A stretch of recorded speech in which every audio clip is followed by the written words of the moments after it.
Hey, I'm Rajo from thesubstream.com, and I'm standing by our garbage dumpster to tell you this.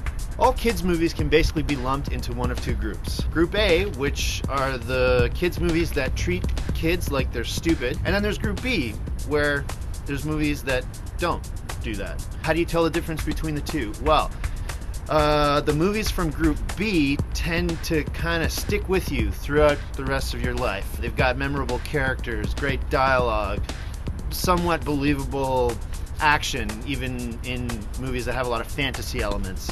Classics like, what I consider classic, like Goonies and Never-Ending Story and The Explorers.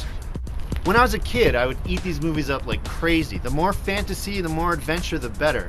And a good source for these movies has always been the Walt Disney Company. They've been in business since the 1700s, and they've got a massive library of great, high-quality, classic kids' movies. Freaky Friday, Herbie the Love Bug, Mary Poppins. But unfortunately, for every Mary Poppins that Disney has made, they've made about 100 just unwatchable, forgettable, crappy kids movies that did nothing more than keep kids occupied for 90 minutes.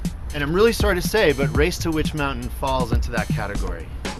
This movie was directed by Andy Fickman, who also directed She's the Man, and it stars Dwayne "The Rock" Johnson and Carla Gugino as two grown-ups who reluctantly agree to help these two alien kids out. And you know they're aliens because they have crazy blue eyes and freakishly blonde hair, and they can do magic. The kids are on their way to find their spaceship so that they can go home and tell their parents not to invade Earth, but they're being chased by the government and hunted by a space bounty hunter that looks like a cross between Predator and RoboCop. And that's the story. That's pretty much it. That's all I could understand of the plot anyway. There was something about terraforming, and Gary Marshall is in the movie, and he has some dialogue that he memorized.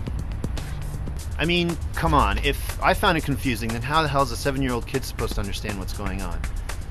Unless this is one of those Group A movies that assumes that all children are stupid. I mean, who cares if it doesn't make sense? It's for kids. Well, in that case, then yeah, I would say there's some cool stuff that kids will maybe want to look at for an hour and a half. There's adult movie level car chases, really well done. There's some explosions. There's some really competent special effects. Oh, and this one time, this kid totally walks through a wall. It's pretty cool. And Dwayne "The Rock" Johnson punches people.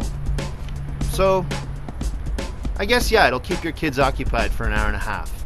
But if you're older than 2, you'll be scratching your head at every turn the story takes. And you'll wonder why it was important for Dwayne "The Rock" Johnson to be an ex-convict who's on the run from the Las Vegas mob. Or why he's not surprised when his car all of a sudden starts driving in reverse for no reason.